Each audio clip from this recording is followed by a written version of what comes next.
علامہ کسے کہتے ہیں؟ کسی بچے سے پوچھیں ہم، پوچھ لیں اس وقت، مجلس کلاس میں بدل جائے گی،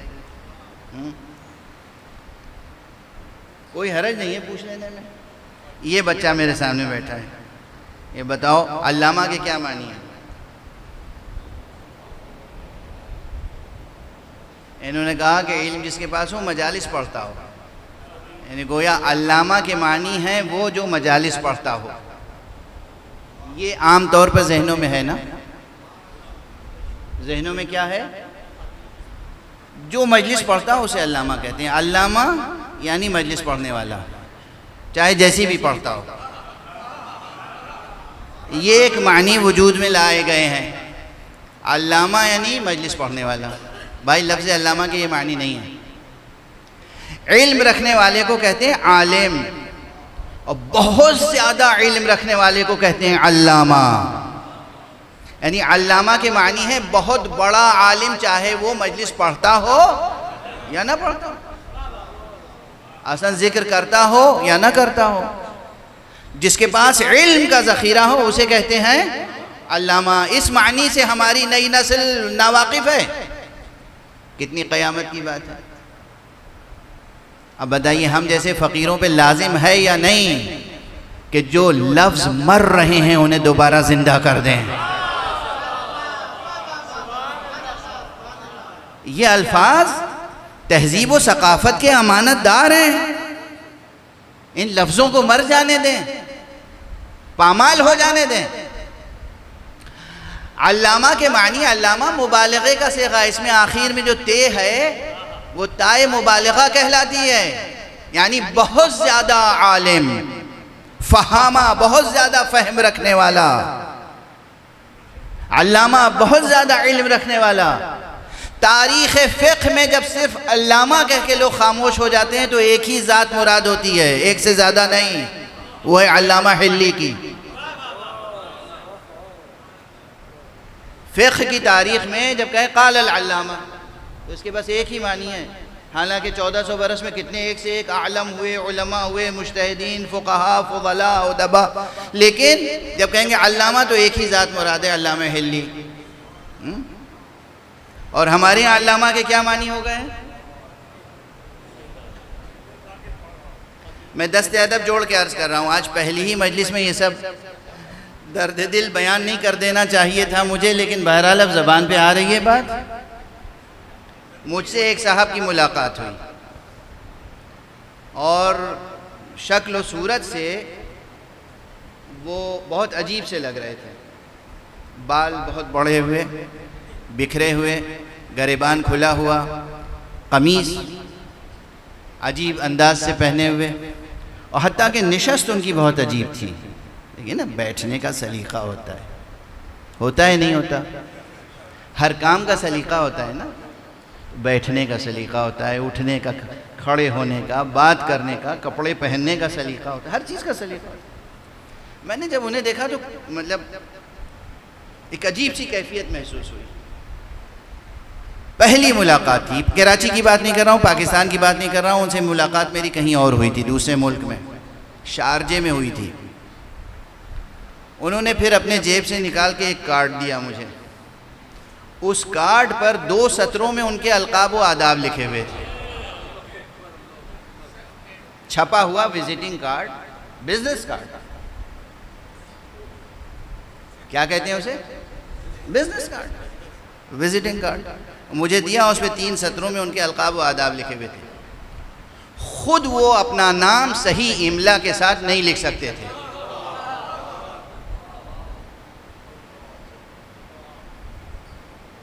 صحیح تلفظ نہیں کر سکتے تھے نام کا،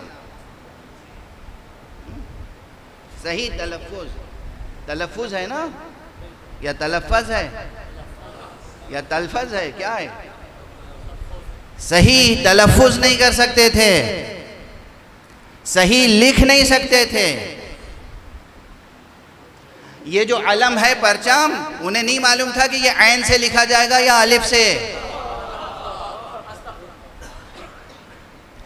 الف سے جو علم ہے وہ درد کے معنی میں ہے، درد، رنج، غم، علم، اور یہ عین سے علم ہے، پرچم، نشانی ہے، لیکن ان کو کہا کیا جاتا تھا؟ علامہ۔ اب آپ سمجھ رہے ہیں کہ لفظ علامہ کتنا پامال ہوا ہے؟ بتائیے، اس کی طرف توجہ دلانے کی ضرورت ہے یا نہیں؟ ہماری تہذیب و ثقافت کے کلیدی الفاظ مرتے جا رہے ہیں، انہیں مارا جا رہا ہے، اور بہت سے لوگ ہیں جو خاموش ہیں۔ عالم خود ایک بڑا منصب ہے، ہم لوگ ہر ایک کو عالم نہیں کہتے، چہ جائے کہ علامہ کہا جائے، علامہ یعنی بہت علم رکھنے والا، چہ جائے کہ عالم تو پھر عالم ہے۔ اس منبر کا حق پہچاننے والے علم حاصل کریں، ادب حاصل کریں، سلیقہ پیدا کریں، اور سب سے پہلی اور سب سے آخری شرط یہ ہے کہ وہ آقا حسین سید الشہداء علیہ السلام سے اخلاص کی سچی نسبت پیدا کریں۔ اور اس کے لیے ایک نصاب ہونا چاہیے، تربیت ہونی چاہیے، تربیتی مرکز، نصاب، ایک سلیبس، ایک کریکولم، اور تربیت کرنے والے ہونے چاہیے۔ منبر پر آنے والا معاشرے کا معلم ہوتا ہے، منبر پر آنے والا معاشرے کا معلم ہوتا ہے، اس معلم کی تربیت ضروری ہے۔ آپ جائیے تمام یونیورسٹیز میں، جو بڑی یونیورسٹیز ہیں، اس میں ٹیچرز ٹریننگ کالج بھی ہوتا ہے یا نہیں؟ ایک شخص نے پڑھ لیا، لکھ لیا، انگریزی میں آپ نے ایم اے کر لیا، پی ایچ ڈی کر لی، اب اس کے بعد اگر انگریزی میں لیکچرر بننا ہے تو آپ کو یہ سیکھنا ہوگا کہ انگریزی پڑھ تو لی، پڑھائیں گے کیسے؟ اور ہر علم و فن، زبان سے لے کے سائنس تک، بھی ٹیچرز کی ٹریننگ ہوتی ہے، اس کا ایک انداز ہے، اور یہ دین ہے، یہ مذہب ہے، یہ تہذیب آل محمد ہے، یہ سرمایہ اعزا ہے۔ کیا اس کے معلمین کی تربیت کی ضرورت نہیں ہے کوئی مرکز آپ کے پاس تربیت کا؟ نہیں ہے نا؟ تو ایک مرکز ایسا ہونا چاہیے جو معلمین معاشرہ حسینی کی تربیت کا مرکز ہو۔ بہت سے مسائل بگڑ جاتے ہیں، کیوں؟ دیکھیے، اگر مجھے یاد آ جائے تو یہ 2 مصرے سنا ہی دوں۔ اسی کراچی میں ایک بندہ مومن نے اپنے والد مرحوم کا مجموعہ کلام مجھے دیا تھا، پروردگار انہیں جزائے خیر دے۔ غالباً عزم لکھنوی نام تھا ان کا، شاعر مرحوم کا۔ ان کا یہ شعر بڑا دل آویز لگتا ہے مجھے، معلمین کے لیے خاص طور سے۔ اور اب شاعر نے اپنی زبان میں تغزل کے انداز میں کہا ہے کہ سمجھنا آ گیا واعظ کو، آپ کی طرف اشارہ چلا گیا، میں اپنی طرف اشارہ کروں۔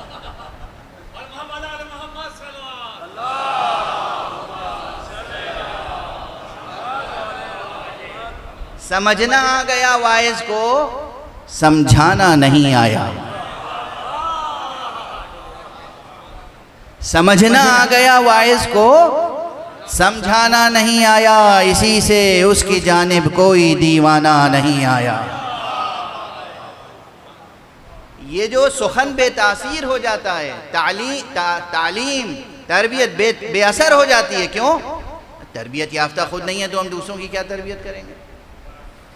تو انشاءاللہ یہ شرف کراچی کو حاصل ہو رہا ہے، اور اس بستی کو اور ان جوانوں کو، آپ کی کمیٹی کو، کہ آپ دانشگاہ حسینی کی تاسیس کر رہے ہیں۔ بہت سے مطالب ہیں، یوں تو ظاہر پورا سلیبس اور کریکولم بیان کروں کہ کیا پیش نظر ہے تو وہ اس کے لیے صبح تک گفتگو بھی ناکافی ہوگی، اس لیے بس اتنا اشارہ کافی ہے کہ انشاءاللہ آپ میں سے ہر ایک کے دل کی آواز یہ ہوگی، ہر ایک اس کی ضرورت محسوس کر رہا ہوگا کہ ایک ایسا ادارہ ہونا چاہیے معیاری، علمی، تحقیقی، تربیتی، ثقافتی، جہاں امام حسین علیہ السلام نام نامی اور اسم گرامی پر یہ قائم عظیم الہی اور اسلامی ثقافتی تحریک کے مراکز میں تربیت دینے والوں کی تربیت کی جائے۔ ایک نصاب ہو، ایک نظام ہو، ایک پیٹرن ہو، ایک کریکولم ہو، ایک سلیبس ہو. انشاءاللہ میں دیکھ رہا ہوں کہ بہت جلد 6 مہینے 8 مہینے 1 سال میں یہ یہاں پر ایک باقاعدہ کام کرتی ہوئی زندہ یونیورسٹی یعنی ابتدا اس کی ہو جائے گی. پروردگار ان جوانوں کو جزائے خیر عطا فرمائے. اب میں اپنے انداز سے 2-3 فقرے کہہ کے اس بیان کو سمیٹ دوں. یوں تو بہت بڑا سلیبس ہے، بہت بڑا سلیبس، چھوٹا نہیں ہے سلیبس. ہاں وہ جملہ کہہ دوں ادھورا رہ گیا. میں نے کہا تھا کہ ہر ممبر کے لیے تو صاحب امامہ آپ تلاش نہیں کر سکتے. کوشش کریں کہ ہر ممبر کے لیے کوئی صاحب امامہ ہو. یہ کوئی تعصب نہیں ہے جو لوگ امامہ نہیں پہنتے ان کے خلاف، لیکن اس امامے کی اہمیت ہے. یہ امامہ لباس رسول میں سے ہے، سیرت پیغمبر پہ عمل کرنے کی ایک نشانی ہے امامہ پہننا. اور خیر گفتگو آگے بڑھا دوں. ہر ممبر کے لیے حوزہ علمی نجف یا حوزہ علمی قم سے پڑھا ہوا عالم فاضل کامل معمم نہیں لا سکتے آپ. مجلسیں محدود نہیں ہو سکتی. تو جب مجلسیں محدود نہیں ہو سکتی تو ہر مجلس کے لیے ذاکر کہاں سے آئے گا؟ جوانان عزیز، آپ کسی بھی شعبہ علم سے تعلق رکھتے ہوں، آرٹس ہیومینٹیز کے کسی بھی شعبے سے، سائنس کسی بھی شعبے سے، آپ اردو ادب کے آدمی ہوں، آپ انگلش ادب انگریزی ادب کے ہوں، انگلش لٹریچر کے ہوں، فارسی ادب کے ہوں، عربی ادب کے ہوں، تاریخ کے ہوں، جغرافیہ کے ہوں، سائنس کے ہوں، ڈاکٹر ہوں، کمپیوٹر سائنٹسٹ ہوں، کسی بھی میدان میں ہوں، پورے طور پر اپنے میدان کی خدمت کیجئے. مگر ایک بنیادی نصاب یہ یونیورسٹی فراہم کرے گی جس کو پڑھنے کے بعد آپ امام کے ذاکر بھی بن جائیں.